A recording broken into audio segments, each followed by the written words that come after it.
Hello good morning सभी को। तो चलिए आज फिर से हम यानी कि पिछले क्लास की तरह आज दो टॉपिक पर बात करेंगे। पहला है भारतीय संविधान के कुछ भाग पर बात करेंगे और दूसरा नए राज्यों का गठन किस वर्ष में हुआ उस पर बात करेंगे। तो जैसे कि पिछले क्लास में हम दो चीज बता चुके थे, यानी कि एक तरफ हम भाग लिखे हुए हैं, एक तरफ अनुच्छेद लिखे हुए हैं। तो ध्यान देंगे भारतीय संविधान के कुछ भाग जो है किस अनुच्छेद में हम पढ़ते हैं जानते हैं। तो फर्स्ट में आज हम लिखे मौलिक अधिकार, जो कि पिछले क्लास में बता चुके, लेकिन उस पॉइंट को यहाँ से शुरू करने के लिए फिर से हम वहीं से लिखे हैं। तो पहला नंबर जो है वो है मौलिक अधिकार। ध्यान देंगे जिस टाइम हम मौलिक अधिकार पढ़ा रहे थे, बता रहे थे, उस टाइम आपको हम यानी कि किस अनुच्छेद में 6 मौलिक अधिकार जो बताए उसमें से कौन कौन सा अनुच्छेद था पूरे डिटेल से बात किए। तो ध्यान देंगे अगर बात करें मौलिक अधिकार तो अनुच्छेद किसमें जानते हैं, तो 12 से 35 यानी कि 12 से 35 जो अनुच्छेद होता है उसमें हम पढ़ते हैं मौलिक अधिकार। नीति निर्देशक तत्व की बात करें तो 36 से 51 के अनुच्छेद जो होता है उसमें हम पढ़ते हैं। फिर राज्य का जो बात करें 152 से 237। फिर संघ राज्य क्षेत्र 239 से 242। पंचायतें किसमें पढ़ते हैं 243 अनुच्छेद 243। अनुसूचित और जनजातीय क्षेत्र की जो जानकारी किस अनुच्छेद में मिलती है तो 244 यानी कि 244। संघ और राज्यों के बीच संबंध किस अनुच्छेद में, तो 245 से 263 यानी कि 245 से 263। संघ एवं राज्यों के अधीन सेवाएं 308 से 323 के बीच में और निर्वाचन 324 से 329 के बीच में यानी कि अनुच्छेद पढ़ते हैं 324 से 329 में हम क्या पढ़ते हैं निर्वाचन के बारे में। राजभाषा किसमें कौन सा अनुच्छेद में, तो 343 से 351 यानी कि 343 से 351 जो अनुच्छेद है उसमें हम जानते हैं राजभाषा के बारे में। फिर प्रकीर्णन के बारे में जानते हैं 360 से 61 से लेकर 367 यानी कि 361 से 367 के बीच का जो अनुच्छेद है इसमें हम पढ़ते हैं प्रकीर्णन के बारे में।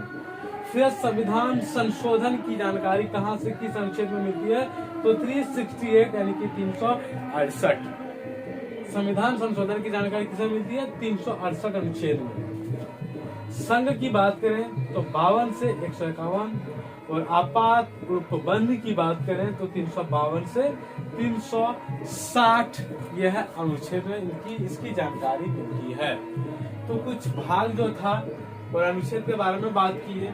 आइए बात करते हैं थोड़ा सा नए राज्यों का गठन जो होगा किस वर्ष में हुआ, तिथि के साथ एकदम हम बात करेंगे, जो कि बहुत इंपॉर्टेंट चीज है। इसमें बहुत बार ये सब क्वेश्चंस देखने को मिला है। तो आज हम बात करेंगे नए राज्यों का गठन किस वर्ष में हुआ है, वह भी तिथि के साथ में। तो पहला नंबर है आंध्र प्रदेश, वो 1 अक्टूबर 1953 यानी कि आंध्र प्रदेश का जो गठन हुआ 1 अक्टूबर को हुआ 1953 ईस्वी में। फिर महाराष्ट्र 1 मई 1960 ईस्वी में और गुजरात 1 मई 1960 ईस्वी में। तो ध्यान देंगे महाराष्ट्र गुजरात का गठन एक साथ हुआ 1 मई 1960 ईस्वी को। फिर नागालैंड का गठन हुआ 1 दिसंबर 1963 ईस्वी को। हरियाणा का जो गठन हुआ 1 नवंबर 1966 ईस्वी को। फिर है हिमाचल प्रदेश 25 जनवरी 1971 ईस्वी को और मेघालय ये 21 जनवरी 1972 ईस्वी को यानी कि इसका गठन हुआ। ध्यान देंगे मेघालय मणिपुर त्रिपुरा 3 चीज, मेघालय मणिपुर त्रिपुरा एक साथ 21 जनवरी 1972 यानी कि 21 जनवरी 1972 ईस्वी को ये 3 स्टेट का गठन हुआ था, 3 राज्य का गठन हुआ था एक साथ में। फिर सिक्किम जो है 26 अप्रैल 1975 यानी कि 1975 ईस्वी को। मिजोरम 20 फरवरी 1987 को। और अरुणाचल प्रदेश भी यानी कि एक साथ में दोनों 20 फरवरी यानी कि 20 फरवरी 1987 को दोनों एक साथ में गठन हुआ था। फिर गोवा की बात करें तो गोवा 30 मई 1987 30 मई 1987 में हुआ था। कह सकते हैं 25वां राज्य, क्या है 25वां राज्य। उसके बाद छत्तीसगढ़ जो है 26वां राज्य हो जाता है 1 नवंबर 2000 को। उत्तराखंड 27वां राज्य 9 नवंबर 2000 को, और झारखंड 28वां राज्य 15 नवंबर 2000 को, और 29वां राज्य कौन सा? तेलंगाना 2 जून 2014 को। साथ ही साथ ध्यान देंगे, जब से यानी कि क्या कह सकते हैं, केंद्र शासित प्रदेश जो है 7 था, 2 जो बढ़ा, जम्मू एंड कश्मीर जो था एक स्टेट, उसको जो को केंद्र शासित प्रदेश बना दिया गया, जिसके कारण झारखंड आपका 27वां हो गया, ये हो गया 26वां, ये हो गया 25वां, ये हो गया 24वां राज्य, और तेलंगाना बन जाता है 28वां राज्य। तो ध्यान देंगे, केंद्र शासित प्रदेश यानी कि जम्मू कश्मीर बनने के बाद ये आपका एक एक घट जाता है।